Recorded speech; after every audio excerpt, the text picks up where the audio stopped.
Hello, beautiful light-filled souls. My name is Trisha Barker. If you haven't seen my first video about my near-death experience, you might want to see that video first. But in this short video, I want to talk about the topic of lucid dreaming. There are a lot of blog posts out there that give you hints about 5 tips to lucid dream. And I'm not saying that these are inaccurate. They might help, but I just want to discuss my experience with it and then kind of go into detail at the end of this about what you might anchor before having a lucid dream, because it's one thing to lucid dream, but it's also important to think about what you want to create while lucid dreaming. So after my near-death experience, I was in a body cast and I had all this time on my hands to read, to connect with energies from the other side, to participate in my own healing with these angels. And after a time, I started reading books from Carlos Castaneda, and he talks about lucid dreaming. And his example of how to do this was to stare at your hand every night before going to bed and make this your mental anchor. And so if you saw your hand in your dream, that would be your signal that you could start lucid dreaming at that point. Well, I meditated before bed each evening, and I read and I calmed my nervous system, and I looked at my hand for a good 10 minutes each evening, just stared at it, looked at the intricacies of it. And I talk with my hands a lot, so I thought, okay, well, this is gonna work because I'm liable to see my hand in my dream. So a month later, I finally saw my hand in a dream, and I was in this dream, I was getting into a Ferrari and going on a date, and I'm not a huge fan of sports cars and fast sports cars after my near-death experience, and I slammed my hand in the car. And when I saw my hand, I was like, oh yes, now I can lucid dream. And the guy in the dream, who I was supposedly going on a date with or something, I was like, hey, sorry man, like I gotta fly. And so I went up into the air and I was flying, and it felt so great. And I remembered how that felt during my near-death experience, to just be free of this body and to fly around. So I enjoyed that moment in the lucid dream for a time. And then I was pretty motivated to do something grand for the world in this lucid dream. And I thought, everyone wants for safety, for peace, for enough food, for enough abundance to just live a decent life. And so I spread love and peace and abundance into every person's life on the planet. And how I imagine this is, I imagine sending light into every person's abode or house or dwelling, and this light to me was a spiritual symbol of grace and God's love and peace and happiness and just being at ease. And then I also sent gold into the lives of everyone, because of course, money is a symbol of abundance, but there are many ways to be abundant, to have wonderful communities where people support one another. And so this gold was just a symbol of everyone having enough. No one would be starving on the streets, and no one would be harmed by war or the tragedy of war. And that took a big chunk of my night to do this, and to me, it felt so great though, because what more would I want to do than to create a better world? So that was the first thing I did in that dream. And after I did that, I kind of felt like I'd accomplished a lot. If you create world peace and end world hunger, that's quite a lot to do in a dream. So I decided, what do I want on some hedonistic level, since I have time left? And I imagined making love to various movie stars at the time, and I didn't imagine the sex in great detail. It was more just emerging with their souls, and kind of a silly thing to throw in. And after that, I thought, well, what do I want to eat a lot of that probably isn't good for me? And so I went to this beautiful wedding in Ireland, and there was this amazing castle, and the couple that was getting married wasn't watching at the time, so I just ate a big chunk of their wedding cake while everyone was preoccupied. And then I just flew around some more and enjoyed that feeling of freedom.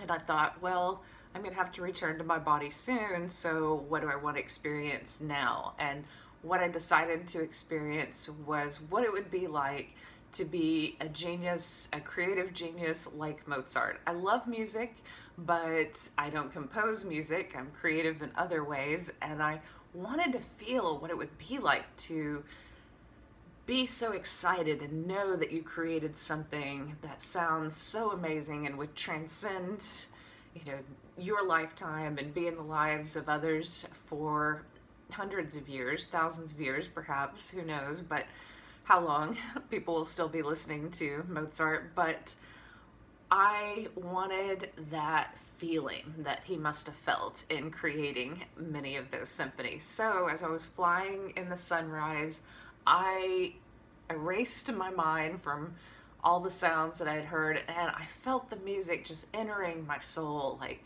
note after note after note, and I felt so alive and so electrified and excited by the genius of that music. And in my near-death experience, I didn't hear music, but in this lucid dream, I think maybe I picked up on a bit of what it would be like to hear music in the afterlife, because the music just flowed through me and was a part of me and just rang so clear and true and beautifully. And that's how I spent the final moments of my lucid dream, was just flying around in that creativity and in the sunrise. And then I entered my body, but before I did, I connected with that love of God, and I felt that love like pouring into my soul, because that is what I missed most about my near-death experience, was that communion with God. And in some way I felt like that creativity of Mozart got me closer to God, and then I soaked in the love, and then I returned to my body, and I woke up really happy and satisfied. I mean, who wouldn't, after creating world peace and making love to some famous people, and then eating great wedding cake and feeling like a creative genius. I mean, that's a pretty good lucid dream. And I woke up and I felt like, wow, I have graduated from lucid dreaming. I mean, can it get better than that? What more could I possibly do in a dream? So after that, I tend to just fly and to just send love and light around the world. And that is my hope, I think, in life, but also in lucid dreaming. So a lot of people are excited about the possibility of controlling their dreams and being in this space where they feel more control of their lives too, because I think when I look back over the years now since my near-death experience, when I was able to control my dreams, I think I was in a better state of controlling more of my life and being more at peace with letting things unfold.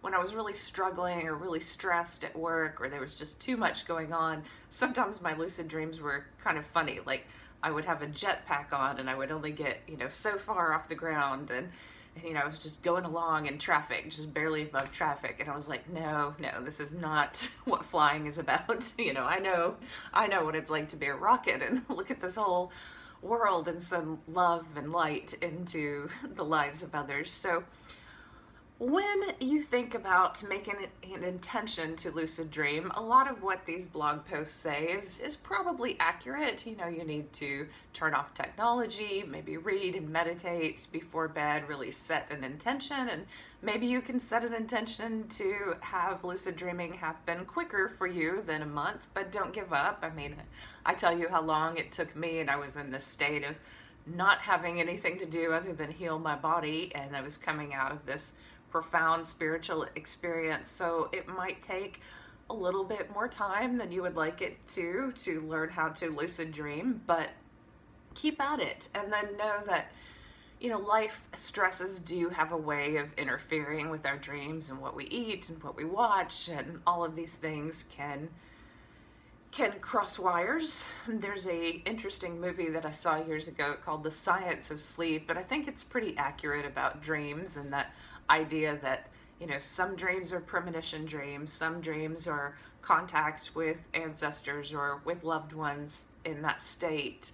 Some dreams are just a random jumbled mess of what we've seen on TV and pieces of conversation that we've heard, and other dreams are telling us something deep about our psyche and our path, and who we are and what we're meant to do next and what we really think about a situation. So I go to see a Jungian therapist, and I love talking about dreams, and I think that they can be very helpful in life. So that might be something that you want to consider doing if you're deepening your practice of lucid dreaming. But it's a lot of fun, and I do encourage others to experience lucid dreaming, because the flight and the experience of that state is a ton of fun. So I hope you enjoyed this video. Please like and subscribe to my channel. I'm going to have a lot more interviews coming up soon, but I wanted to connect with you about lucid dreaming. So may you be blessed and have a great day.